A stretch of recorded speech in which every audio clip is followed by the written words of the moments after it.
Welcome to Buckets, brought to you by BetMGM, the king of sportsbooks. My name is Matt Moore. I'm the senior NBA writer for the Action Network. I'm joined by Brandon Anderson, NBA futures analyst. This is part 2 of our NBA Finals series preview. We had so much stuff, we had to break it into 2 parts. That's how excited we are for this series. We'll give you some props angles in this one. We'll talk about matchups. We'll get into all sorts of stuff. You're going to get stuff that's actionable to bet on, as well as you're going to learn more. Think as you're listening to this episode about ways that you want to approach betting in these NBA Finals, both in the beginning and going forward. As a reminder, we will have bets. We will have series episodes on props. We'll have series episodes on how to bet the Mavericks, how to bet the Celtics, as well as a Game 1 episode on Wednesday before Game 1 starts on Thursday. We'll have Buckets Live. We've got nothing but bets. So much good stuff for you this week on Action Network, coming to you in the Action Network app and in our podcast feeds. Right now, we're going to get to it. Here's part 2 of our NBA Finals preview for the Boston Celtics versus the Dallas Mavericks. Let's talk about when Boston has the ball. Okay, so when Boston's on offense, open 3-point shots. Let's go right back to this with shot variance. And if you want to, again, I'll tell you, if you want to say, you know what, Matt, you said this about the Thunder, and you said the Thunder were going to hit the shots, and they didn't. So I'm going to take the Dallas Mavericks, and the Celtics won't hit their shots, and that's why they'll win. And if you want to say it's because the Mavericks play with heart and hustle or whatever you want to say, that's fine. Al Horford's 35% from 3 in these playoffs. Okay. League average is 37%. 35% is good enough if Brandon's right and it's a defensive series. Then 35% is good enough. If I'm right, that's a pressure point. Horford's going to need to hit 37% or higher. He's going to need to, in particular, he's going to need to hit corner threes, because the Mavericks, there are a couple of things here to kind of dive into.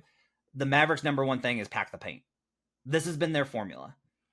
We are going to defend the paint with everything we have. And we're going to have Gafford blocking shots and incredible rim protection from Derek Lively. And we're going to absolutely jam it. And we're going to have 4 guys in there just making life miserable for you trying to get layups. And the Boston Celtics are going to be like, that's cool. We don't want to. Don't care. Not what we do. Don't want to shoot those. We want to shoot jumpers. That's what we want to do. And if those of you that are longtime listeners are like, didn't you say this about the Wolves series with the Suns? The difference in that series in particular was that the Minnesota Timberwolves had options for them to change up and change the dynamics of what they were facing. The Dallas Mavericks do not have as many perimeter weapons to guard those jumpers. They are not as good. And the Minnesota Timberwolves had a lot of options of how they wanted to guard those guys. The Dallas Mavericks do not. Their perimeter defense is poor. It's still poor. Their interior defense is amazeballs. And so a lot of your series props plays should be built around this idea. Don't be taking anybody that you think is going to get layups in this series. Don't take their overs. Don't start right there. That will continue to be a strength for Dallas, as they will continue to protect the rim really well. On those points, I want to give you some space to talk here. Yeah, I think the main takeaway for me is, the matchup stuff on Dallas. Dallas doesn't have the wings to hang with the Jays, right?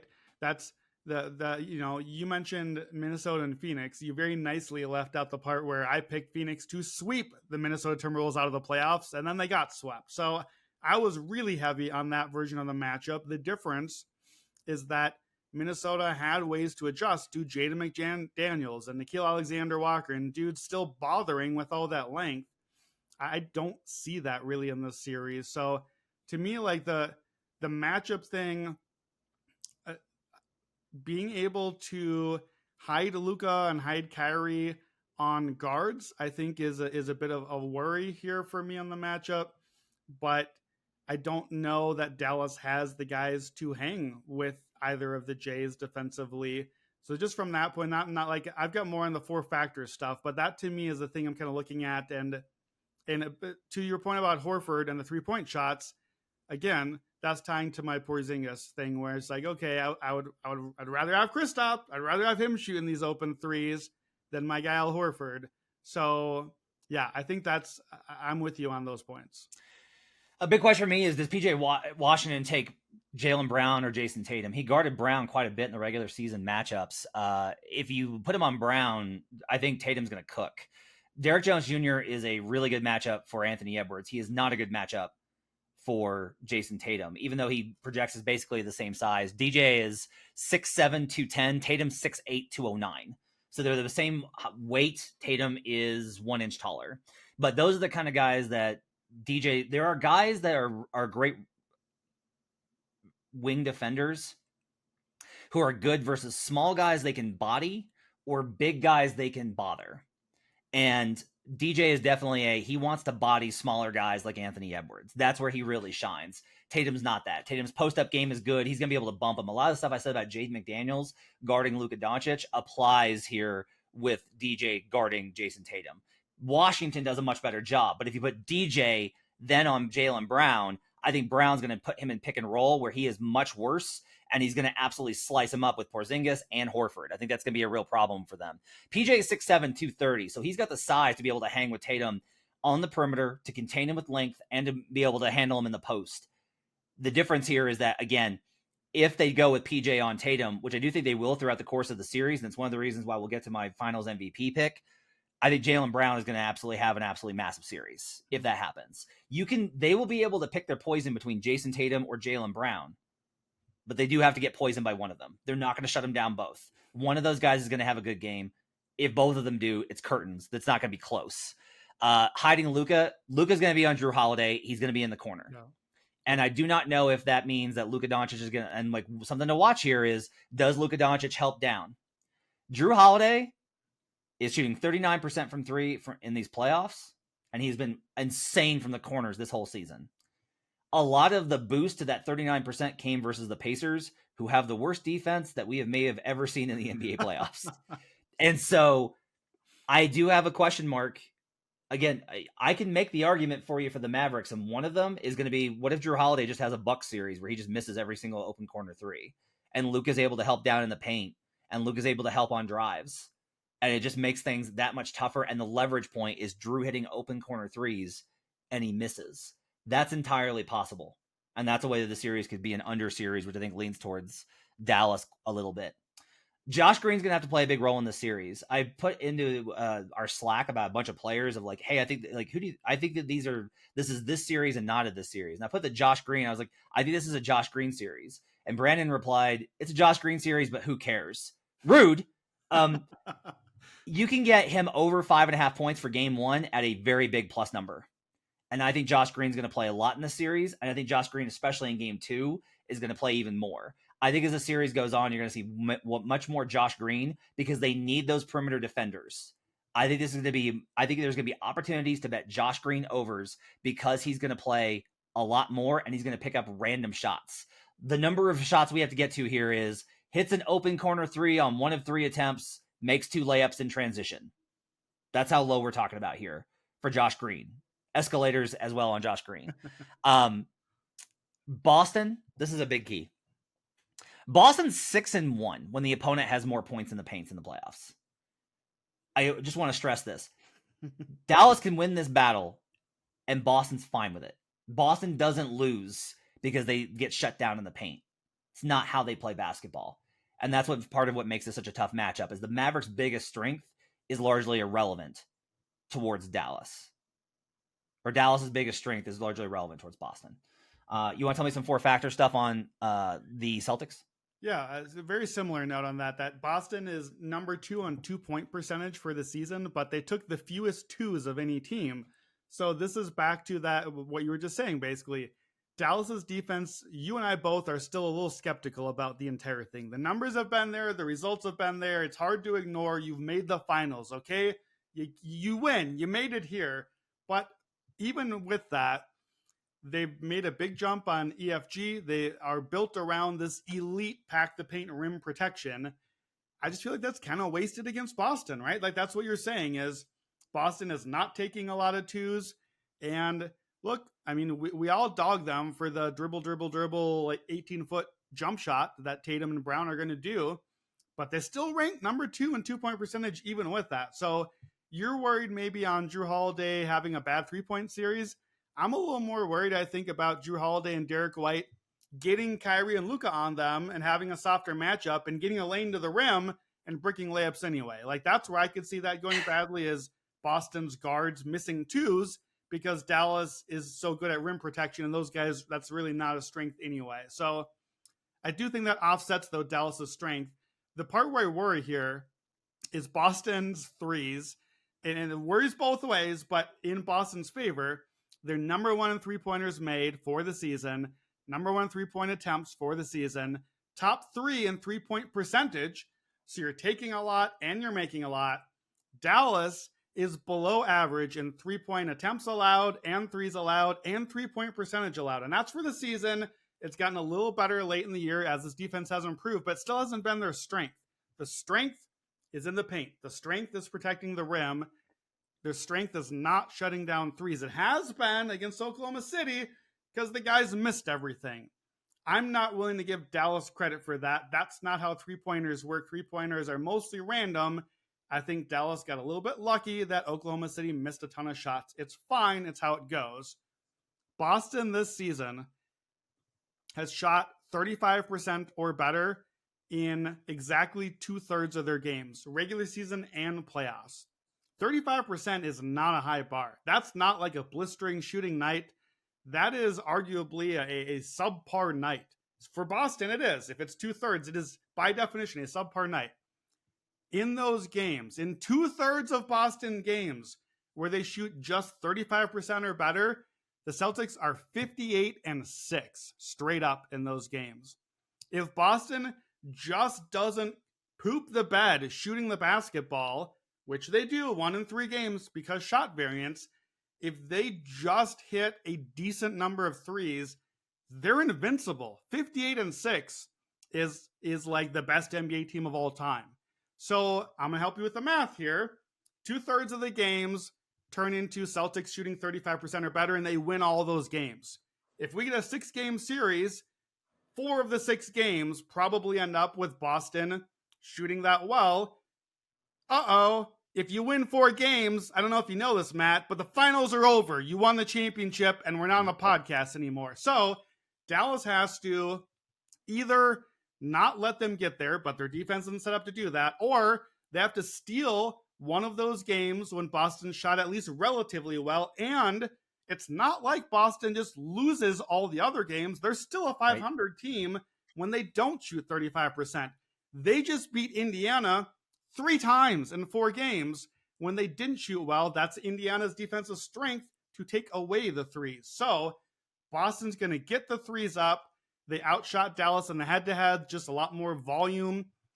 The math ain't mathin' for Dallas on this one. Both teams are going to shoot a lot of threes, but Boston's going to shoot more with better shooters against a worse perimeter defense. And that, to me, is like the defining matchup in Boston's favor in the series.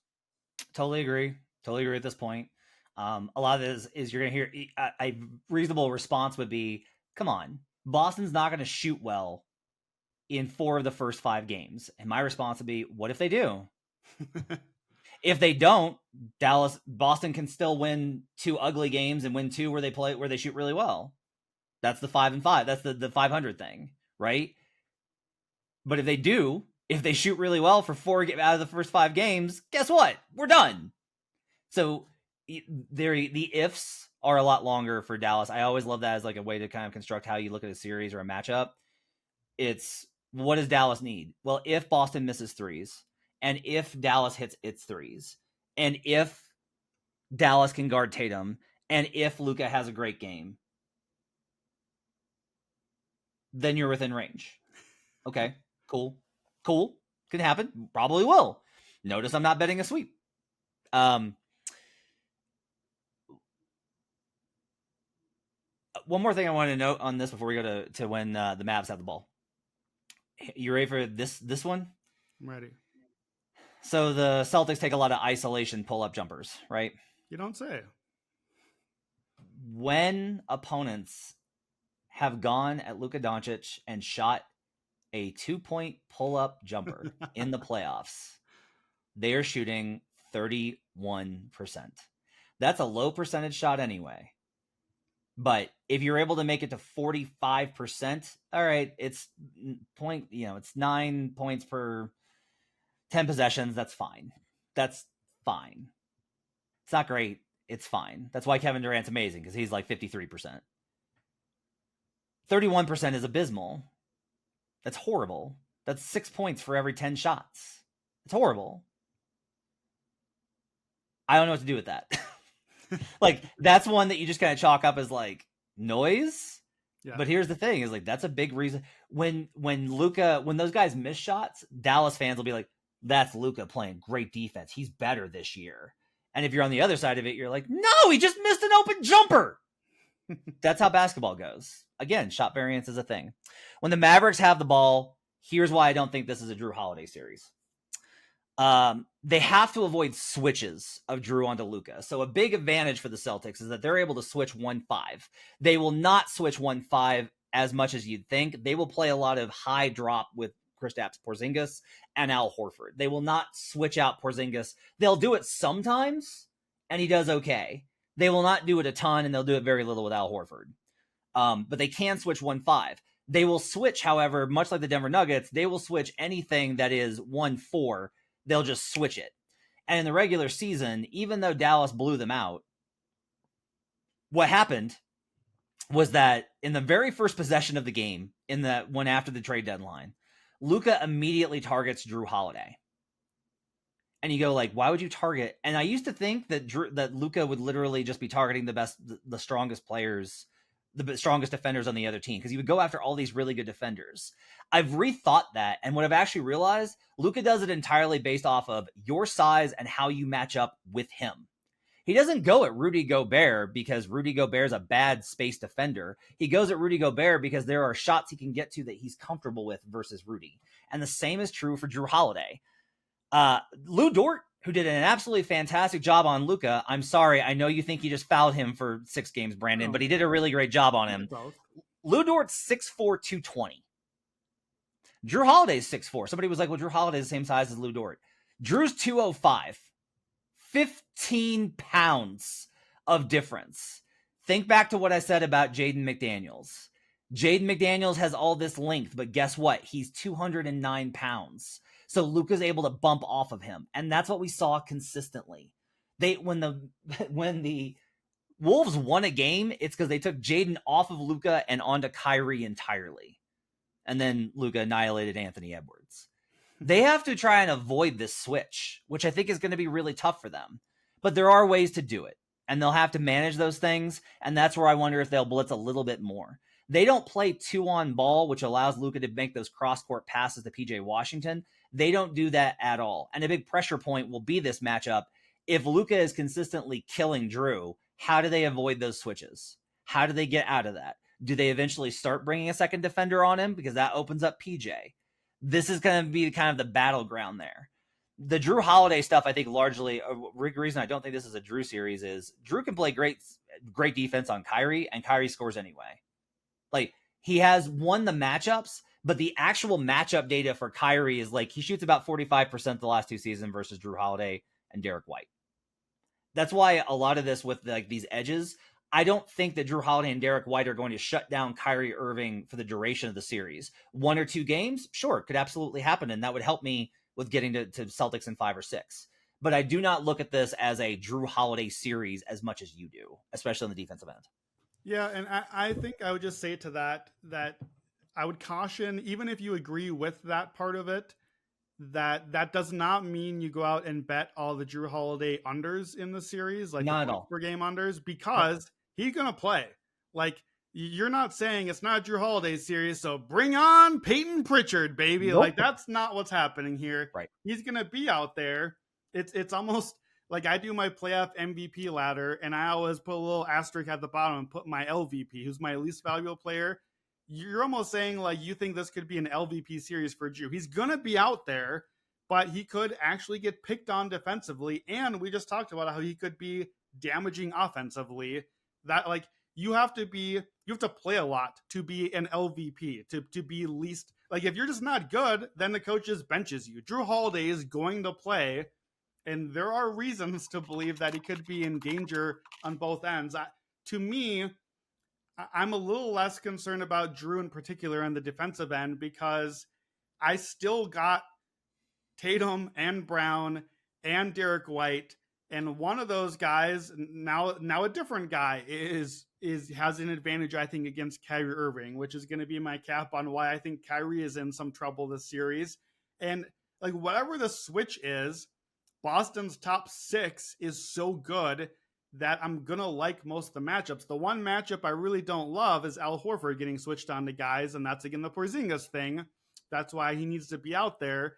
But other than that, I think I both mostly agree. Like, you've got the clips, like, you've done the work. Jrue is not the best matchup that you want on Luka, but it's gonna keep switching. It's gonna be fluid. Defense is not a one-on-one game, and Boston has so many other good dudes that, like, I'm not that worried about it. Like, I'm not disagreeing, but I just feel like there are so many other good Boston defenders out there that they can have answers. Well, in particular, here's what's really crazy. Luka is bad versus Jaylen Brown. I went back 3 seasons. Luka doesn't do well versus him. Why? Jaylen's bigger.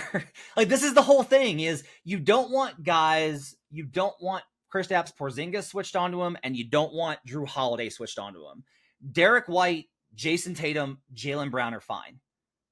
And so you're going to see that a lot. What I will tell you is Jason Tatum, and this will be a big part of some of my props betting, Jason Tatum's going to pre-switch on Derek Lively and Daniel Gafford and Maxi Kleba. They're going to pre-switch it and basically say, you don't get to get your big involved. Your best screener is not going to get involved. Why do you do that? Well, one, it allows you, if you do run the 1-5, Tatum switches onto you, and you don't want that. Tatum is long and rangy and strong.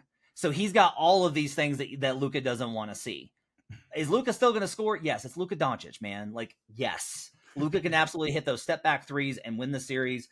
I'm not going to say the word that you don't like me using, the meme, but, like, there's a thing that he can do, and he just scores a lot of points and just goes. And that's and if you think that's going to happen, that's totally okay. But Tatum's a really archetypical defender for Luka Doncic.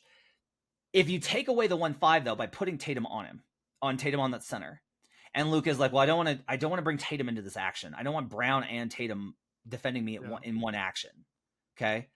Now you're going to these other guys, which makes it easier for Jaylen Brown to go over the screen and stay attached to him.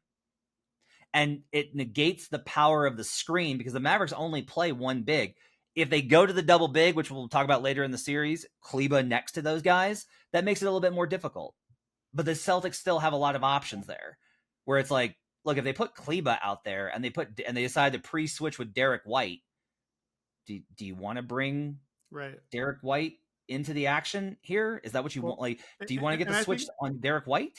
To what you're saying too, I think that it can be a trap to those of us. I'll put us, like me, not you here, that don't know the X's and O's quite well. It's easy to think of screen equals switch.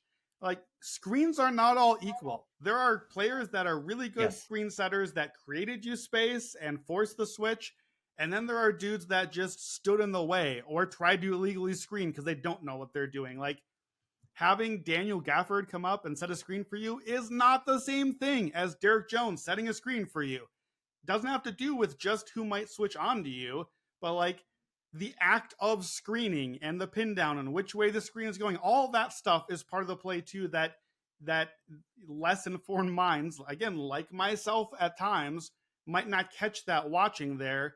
But it's too simplified to just be like, well, okay, now the other guy's in, so now he's switched on, and now we have a new one-on-one matchup. Like, that's not the only thing happening here.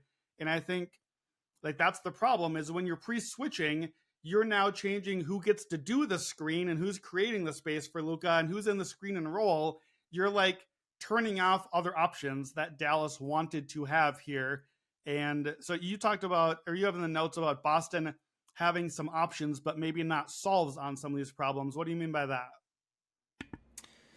So what they can do here, let's say that they put Jaylen Brown on Luka and Porzingis is on the floor. They can switch with Porzingis. Luka can still win that matchup. And then you have, in particular, the problem there. This is what I don't know how they solve. They will run that and then have Gafford/Lively with the lob attempt. And you don't have enough backside rim protection from Boston to be able to defend that. You don't have like another power forward to mess up that sequence.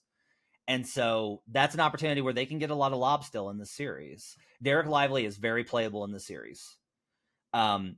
They can try and contain Luka.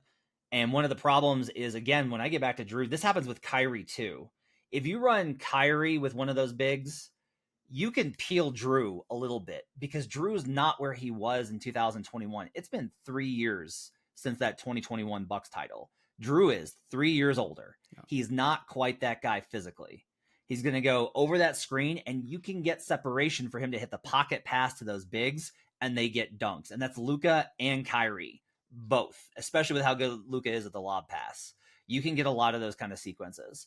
They can get better at that by like closing the gap and really kind of narrowing that pocket pass, playing against the lob pass, those particular sequences. But if you bring down help to crash down low, you bring an extra man to try and jump up and just contest the lob, make it a little bit difficult because you do have to have a clean pass and a clean catch in order to dunk it. That means the corner shooter's open. Like Luka Doncic and Kyrie Irving are going to make you give up something in pick and roll. The switch helps with a lot of that. It helps with a lot of that. And that's what Dallas will do, or Boston will do mostly, is like, if you cook us one-on-one, go for it. I think that Boston's main strategy is going to be, we're going to live if Luka has 50, because we want to make sure that PJ Washington doesn't have 17. And we want this, and then we can score and outscore them. That's a good model for them to approach here. Boston has a lot of things that they can do defensively, and including things just like, they are going to be better at rotation closeouts on those corner threes than OKC was. They are better equipped to guard Luka than Minnesota was. They're better at the individual matchups than Minnesota was. They're better at the team schematic stuff than OKC was. That's the best way I can use to describe Boston. That doesn't mean that they're going to shut them down. It does mean that they can win that matchup enough for their offense to carry them. But if Boston's going to win, I do think this is an offensive series. That's not to say, again, that I think that Boston's defense is better than Boston's defense. It's about how the game kind of flows. You don't want this to be a close series, close game, low scoring, and it comes down to who makes a couple of shots, Luka Doncic or Jason Tatum. Right. I'm not saying Jason Tatum sucks. That's just not where Boston wants it. So that, to me, is kind of how I view this. Yeah, I mean, look, Boston is, by the numbers and on paper, Boston is supposed to be the significantly better team. Like, we've given all the reasons why that is true. If you are the significantly better team, you don't want it to come down to a shot at the end. Like, that's just duh. You want to just be better. Boston, we'll get to the clutch, but Boston's best answer to winning the clutch minutes is not having clutch minutes, because they were just ahead anyway by the time that it got there. So to me, a couple of the four factors type things on this series. So Dallas is going to shoot threes too. I said Boston is number one in 3-point attempts. Dallas in the regular season was top 3 in 3-point attempts. So hello, shot variance series in the finals. We're getting a ton of threes. These teams shot 29th and 30th most twos in the regular season. They took less twos than any other team in the NBA. Twos are more predictable. Threes are unpredictable. We are going to get shot variance. We're going to get big swings in games, I think, when the shots go cold and the other team suddenly hits 4 or 5 in a row. Here's the difference. Boston shoots a lot of threes, a little more than Dallas, but also makes a lot of threes. They're top 3 in 3-point percentage. Dallas is closer to league average in what they make. And in particular, Dallas made more corner threes than any team in the NBA this season. They took 11.3 corner threes per game. They're over 40% on those shots in the playoffs. And from Second Spectrum, Luka Doncic has created himself 71 more 3-point corner three attempts than any other player in the NBA. Like, he's ahead by like 30%. This is the Luka special. It used to be John Wall. That was the John Wall thing. Now it's Luka. Corner threes. Boston has allowed the fewest corner threes of any team in the NBA this season. Boston has allowed 35% on those shots in the regular season. They're down to under 24% in the playoffs. So I don't think that they're magically down under that number. That's some variance there. But Dallas's threes, I fear for them, are going to not be those delectable corner threes. They're going to be above the break. PJ Washington threes and Derek Jones threes.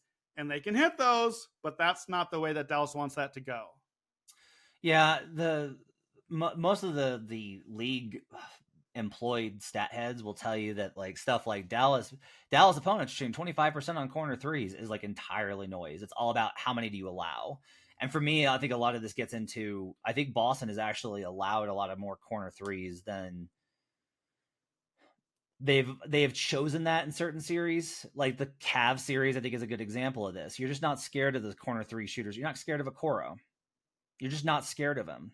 So you're giving those up. They gave him up to Miami.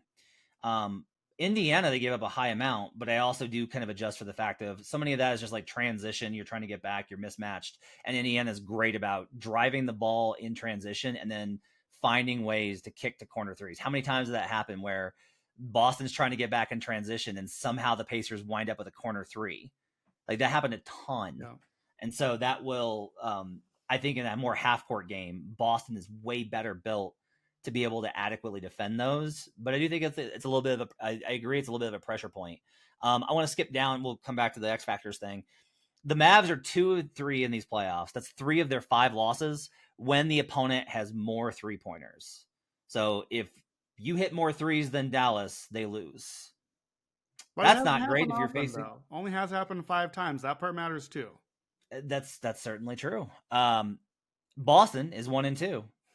Both of their losses have come when the opponent has hit more threes than them. Which has happened even less than it has happened for Dallas, I must point out. The bigger thing here is that nothing else really matters. And what I mean by that is the Mavs are 6-3, so that's a good number when they have more turnovers than the opponent. But that does mean 3 of the 5 losses came when they had but they have played in way more games and they've won more. They're still 6-3 when they have more turnovers than the opponent. Boston's 5-0 when they turn the ball over more than the opponent. 5-0. The Mavs are 7-1 with more points in the paint. That makes sense, right? The Mavs are 4-4 when they're fewer. So they go to a 500 team if they don't have more points in the paint than you. Boston is 6-1 when they have fewer points in the paint than the opponent. Again, it's just not a thing for them. The Mavs are 8-8 since the trade deadline with fewer points in the paint. 19-6 when they have more. I want to stress this point about points in the paint. The best way to think of this is Dallas wins when they don't let you score in the paint. It's not really about them putting up huge numbers in the paint. It's about you not doing that. Which again, if you've watched them, tracks, because it feels a lot like they're like, what great paint defense, wide open 3, dunk. And like, if you're a Mavericks fan, you're like, that's because our great defense forces them out of rhythm. And if you're somebody that's not a Mavericks fan and you're rooting for the other team, you're like, we just missed open looks. How you'd feel about that should decide how you bet this series. If you've watched the Dallas Mavericks and you're like, no, these are non-rhythm, stilted, awkward threes that Boston will not hit just like those other teams didn't. Bet Mavericks. Bet them to win the series. Bet Luka to win MVP. If you're like, no, I think probably they get a favorable outcome on variance. They're a good team. They put it within range, but they got some favorable outcomes and shooters. You should bet Boston. I do think it's that simple, Brandon. Yeah, I mean, again, I don't have much to add other than that I agree this is a huge variance series.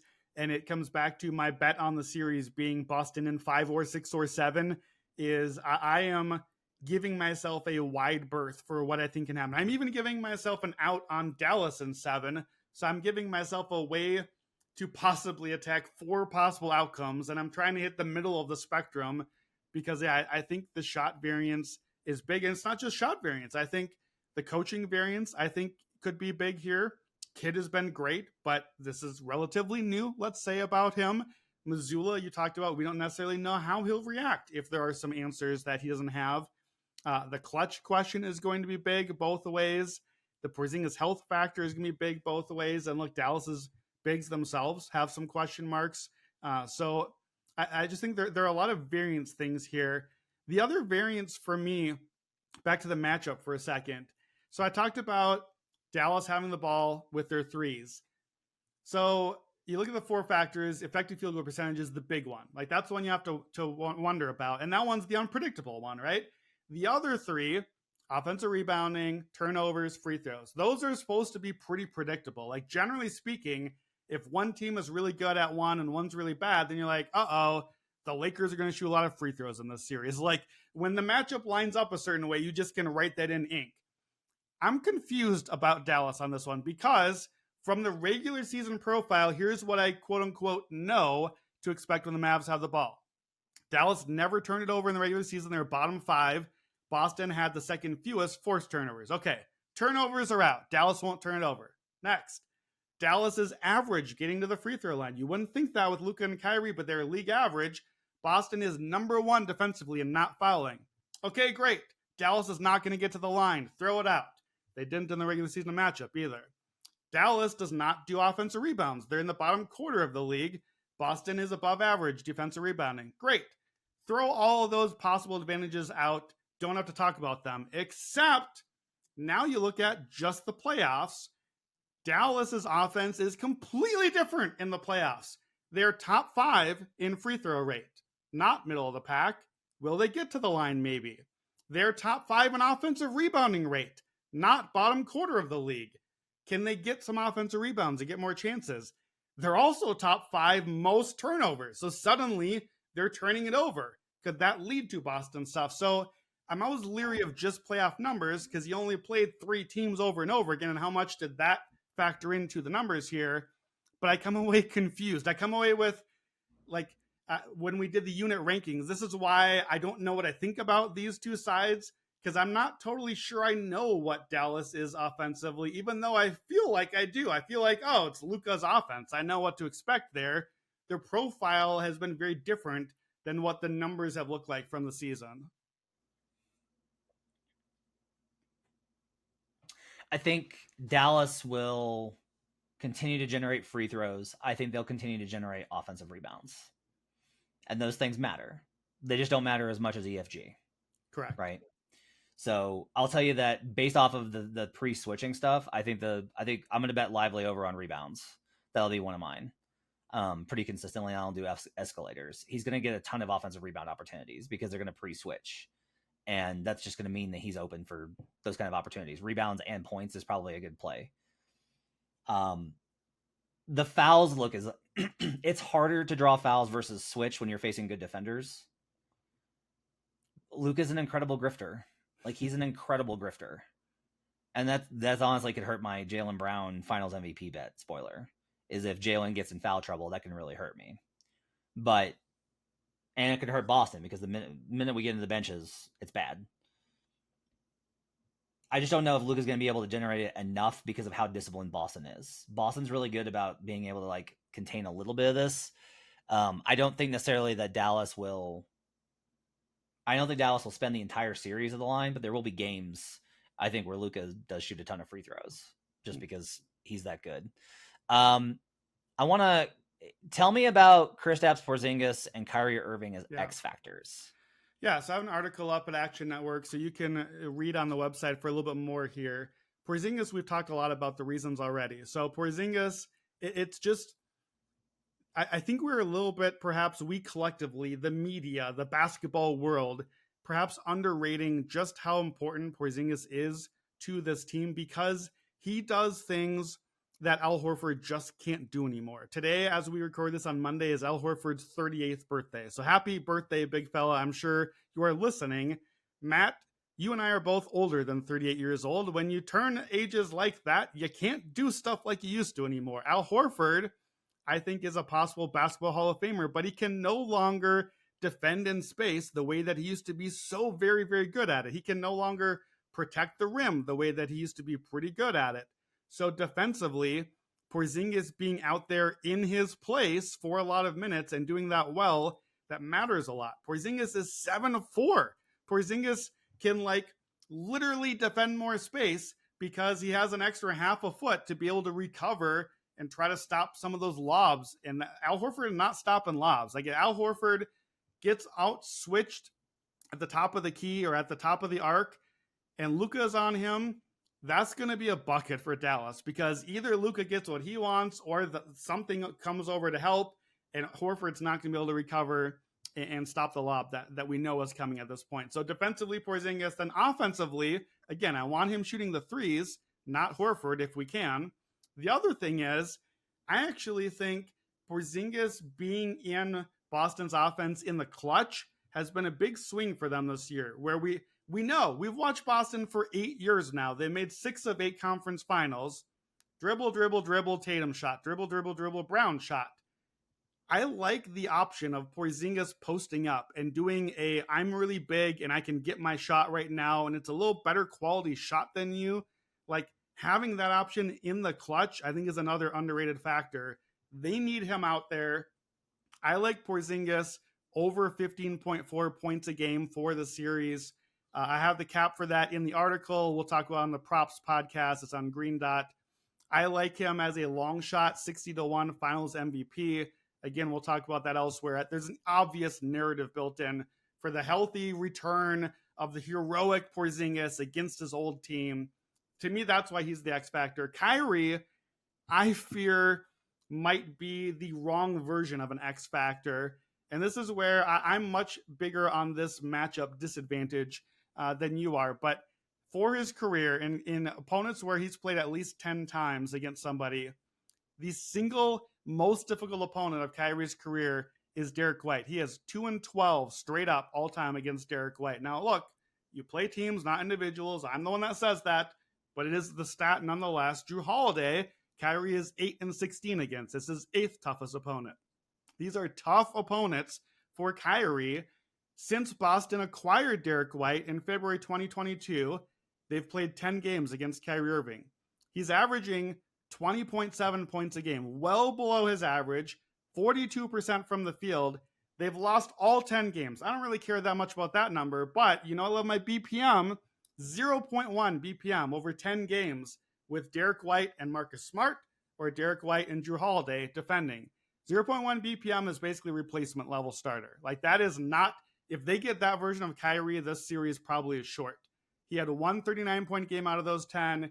He scored 24 or less in all the rest, 20 or less in 70% of them. So we've seen that in these playoffs. We've seen Kyrie lit up the Clippers in round 1. Not a lot of great backcourt defenders there. Against the Thunder, against the Timberwolves, it was much harder to come by. His BPM dropped way down. His scoring dropped down. I love Kyrie under 24.1 points a game. I think that is my single favorite bet of the finals because of that.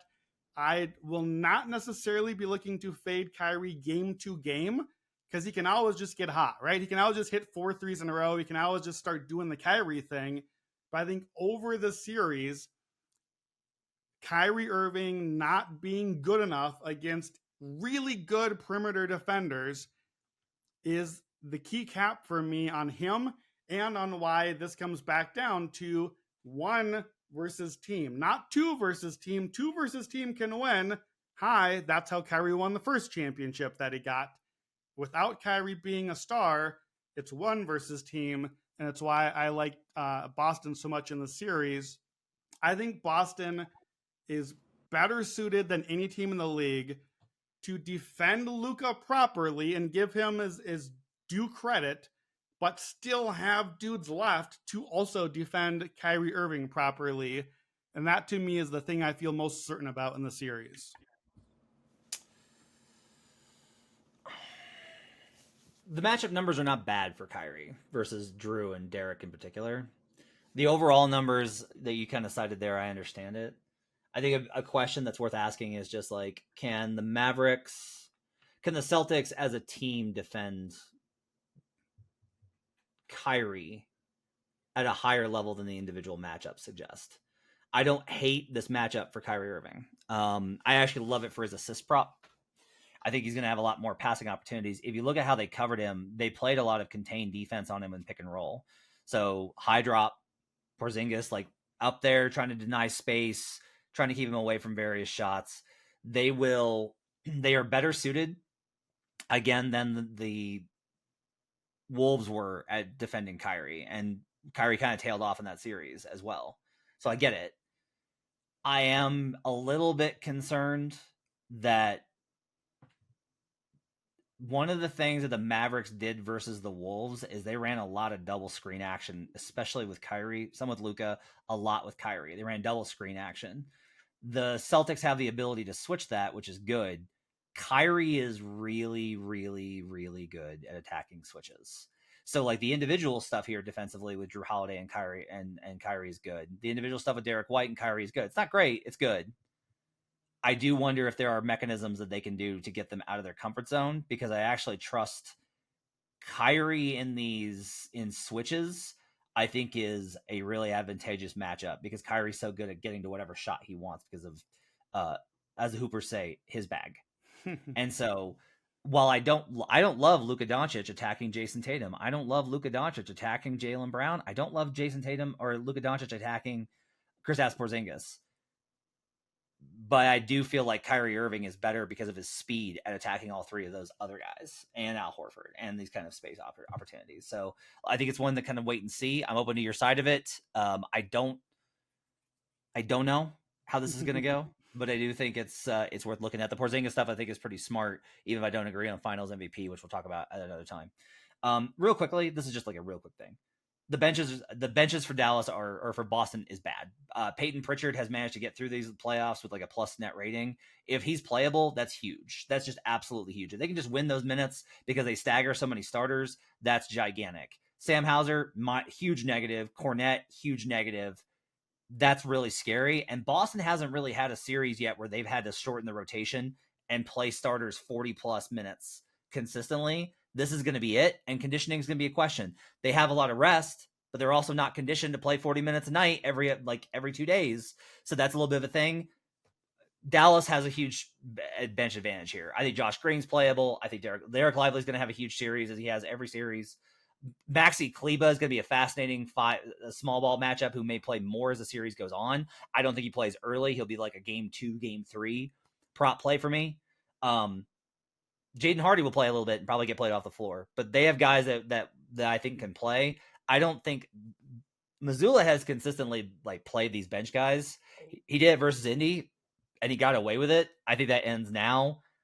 It's scary to me that Maz is going to play the bench guys as much as possible, but I just don't see those guys being playable. I do not recommend playing bench props overs on any of the Celtics. Mavericks, I honestly wouldn't be on Derek Lively because kid's proven to be pretty malleable with how he's going to manage some of those minutes. Yeah, I think I disagree with you a little bit on the bench. I don't trust the Mavs bench guys either. Like, I'm with you on the Celtics guys. Peyton Pritchard played pretty well in the season series, but I don't know if that necessarily means a lot.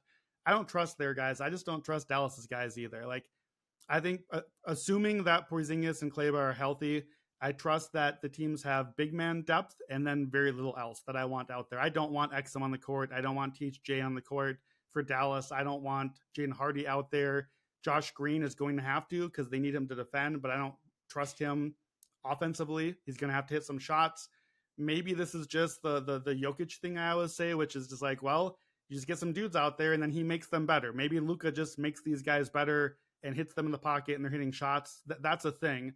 But to me, I don't think Dallas has a big depth advantage because, and the conditioning is fair, but not only are we in the finals where Boston has basically been like loafing through 6 weeks and has, other than Porzingis, fully rested, healthy guys, we're not even on every 2 days here. Like, we're getting multiple days off in between series. And we've seen from Jason Tatum and Jaylen Brown, and we've seen from Jrue Holiday on long playoff runs, and we've seen from Derek White. Any of those dudes can play like 42 minutes, 44 minutes, perfectly fine. And they are going, maybe that cost Boston a game getting to that. Maybe they early in the series blow a game because they played Hauser and Pritchard and Cornette a little too much. But like, I don't think Dallas has a bench advantage because Dallas's bench dudes that I don't trust anyway are going to be playing against just more minutes from Tatum and Brown and White and Holiday, who have proven they can carry that load. So unless Porzingis isn't in the factor, and now we get the Horford question, you have to play Cornette some or Xavier Tillman or someone. I don't think it's an advantage for Dallas because I think you're probably going to have to play some of them, but you're playing against the better players that are Boston starters anyway. That's fair. I want to touch on quarter trends extremely quickly. And the only thing I will say on this is if you're looking to live bet these games, if Boston goes up early, that's an opportunity to bet Dallas. If Dallas goes up early, you should not bet Boston. And the reason I say that is Dallas's best quarter is the second quarter. They've been really good in that area. They're plus 5.3 and 10-6 ATS. So their net rating is 10.6. Sorry, they're straight up, or their ATS second quarter against the spread is 10-6. They are plus 5.3 in net rating in second quarters. Dallas is better. They're plus 15.8 because they just kill you every quarter. They win every quarter except the fourth quarter, and then it's garbage time. The live angle should be wait for Boston to take a lead early and then bet Mavs. That's, if you're looking to live bet, that's like the, before we start getting into how the game is going, what adjustments, you have to factor all that stuff in. I am laying the groundwork of, if Boston goes down early, I am not going to live bet Boston. That's what I'm trying to say here. Is if Boston goes down early, I don't want to live bet Boston. If Dallas goes down early, I will probably look, if you can, especially if you can get like a big line, like say Boston takes game 1. In game 2, if Boston goes up big early, that's when I'll probably bet Dallas. That's like a good spot, because then the market will have to kind of overreact to, well, the Celtics are just killing them in the series, and you'll be able to come back on a live line at a pretty big number. But bear in mind that the Celtics have been not great against the spread in the playoffs. And a lot of that is because they do get off to really good starts, and then they just kind of like don't sustain it. And that's a problem. The Mavs are 4-3 straight up when trailing at halftime. The Celtics are 1-0. So that's just kind of my like quick read on playing this in-game stuff. Yeah, I don't do a lot of live betting because of the 3-point variance. I actually would be looking to live bet either direction. I don't think that I would be looking to avoid Boston making a possible comeback, just because we've seen them do that lots of times. Also, I love this quarter stuff in the playoffs because we finally have enough data for it to be meaningful. The problem is the Celtics in the regular season were the number 1 team in the first quarter. They were the number 1 team in the second quarter. They were the number 1 team in the fourth quarter. They were number 1 in the first half. They were number 2 in the second half. They're just good at all the stuff. Like, to me, I'm going to care a lot more about the regular season numbers and the bigger amount of data. And the data to me reads Boston real good, all the spots, all the places. Bet Boston as much data as you can. So I'm not looking to isolate as much. I'd rather just have more time for the better team to go in my favor. My question for you is, all the caps that you were giving and the numbers you have here, shouldn't you just be betting Boston in the first quarters? Yes. Your quarter trend, tell me your quarter trends. I'll let you bring it because you've got it on the sheet here. What's for the first quarter? The Celtics are plus 15 in net rating in the first quarter. The Mavs are minus 3.7. Dallas is 10-7 against spread in first quarters. Boston is 6-7 because they're favored by so much. So this is the problem, is like Boston still winds up being, the market knows it, right? Like they're favored. But by the same token, if we agree, if you agree with me that the price for the game 1 at least, and therefore the power rating is off, the power rating for quarter 1 has to be, and Boston's advantage in quarter 1 is greater than it is for the full game. Yeah. Is there, I don't know the answer to this. We love our game 1/series bet. Is there a first quarter / full game bet? I know you can bet halftime full time. Is there a first quarter full time bet at books usually? Yeah, we can definitely SGP that. Yep. So maybe that's the way to go then, because then you're going money line. So you can just grab Boston to win the first quarter and to win the game. And I think the point is, if there's a spot where you think you wanting to bet Boston, the numbers say you should bet them in the first quarter to like jump out with the starters and have things go well there. And then your numbers are backing the point that you made, which is the Dallas depth stepping up and those lively minutes, especially in the second quarter, going well for them. For the series, this stat blew my mind. Teams with home court who win game 1 of the NBA Finals are 46-13 in winning the series. 46-13. You expect that, right? The better team wins game 1, they go on to win the series. How about this one? Teams who take game 1 on the road. So this is the Dallas Mavericks. They're only 8-10 in the series. So I'm going to be on Boston in game 1, spoiler alert, but I'm not going to think that my bet's dead. I was prepared to think that going into this, being like, well, if they lose game 1, they're screwed. No, the history says still that the team that has home court advantage winds up winning. That is contrary, by the way, to every other round of the playoffs. Yeah. The finals is a separator here, where you get the best of one conference versus the best in the other.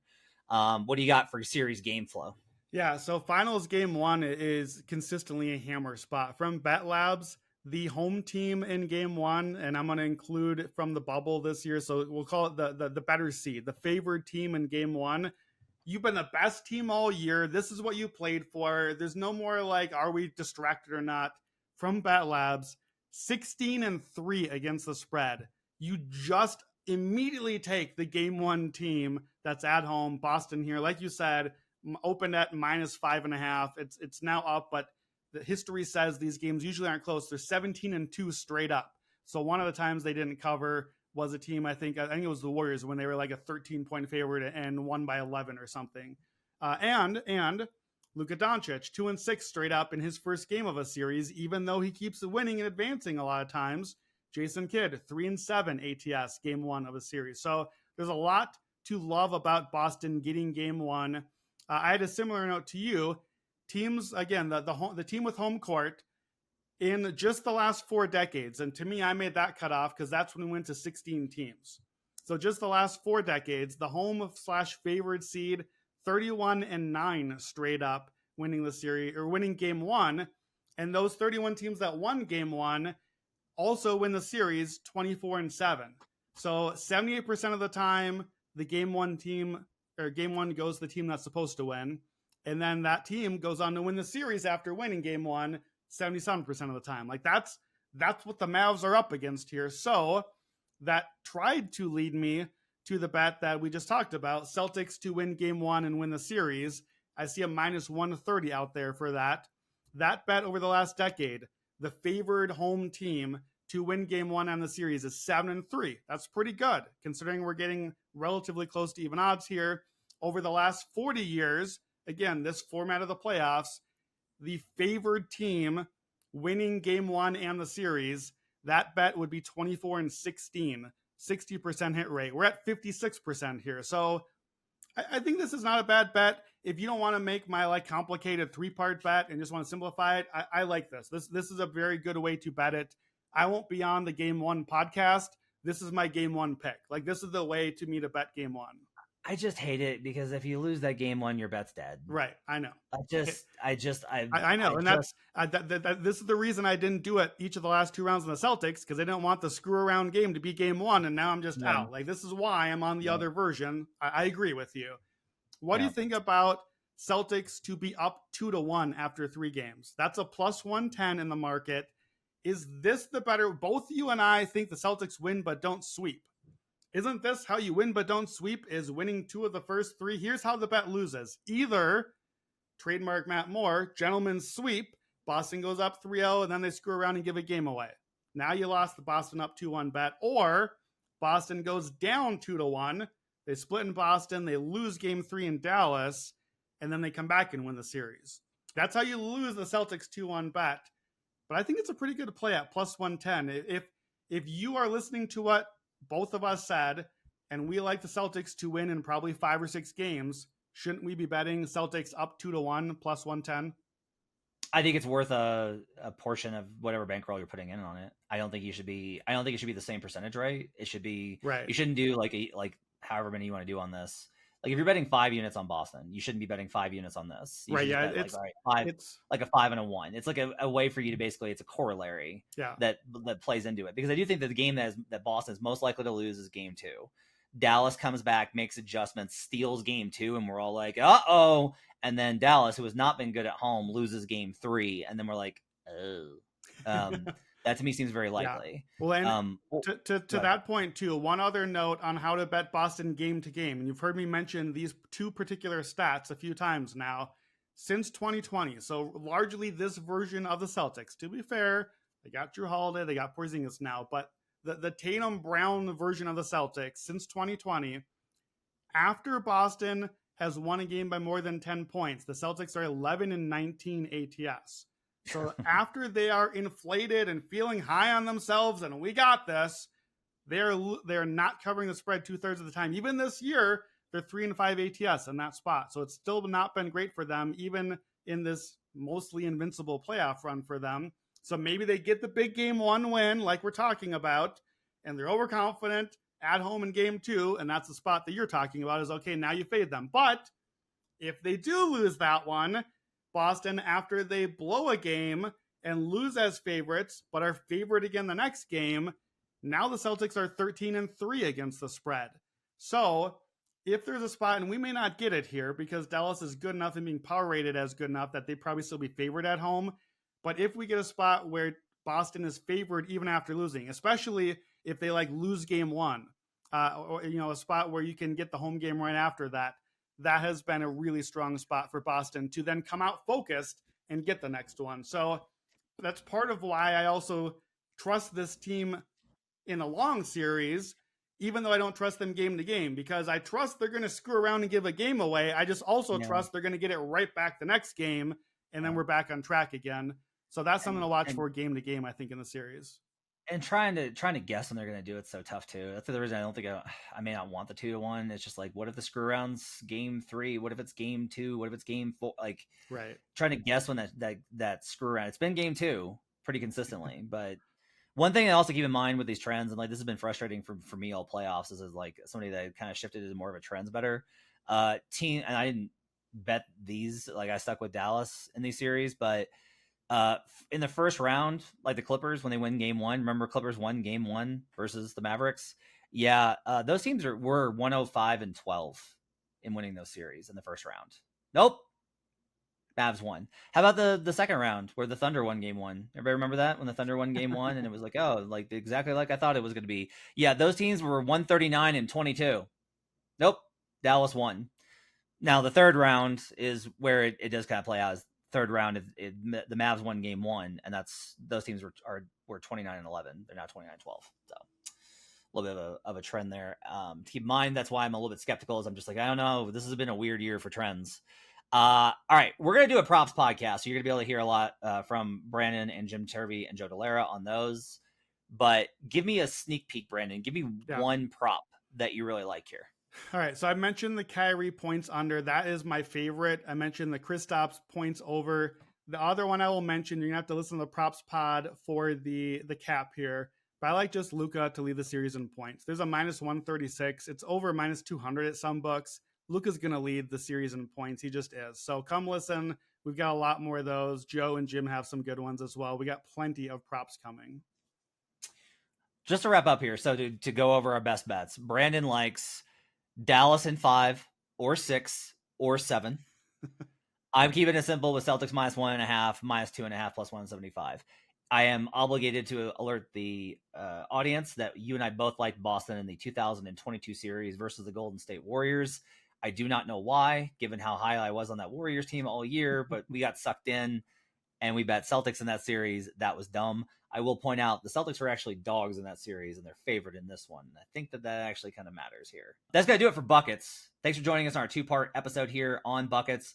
Hope you guys enjoyed all the content. We have props episodes. We'll have game 1 episodes, how to bet Mavericks, how to bet Celtics, all sorts of content coming for you. Appreciate you guys listening. My thanks so much to David Payne for producing this episode, as well as Hutton Jackson, the video crew, getting this up. Go to youtube.com/The Action Network. We'll have Buckets live later this week. Make sure to check out Nothing But Bet on Tuesday as well. We'll talk to you guys again next time. Thanks for joining us.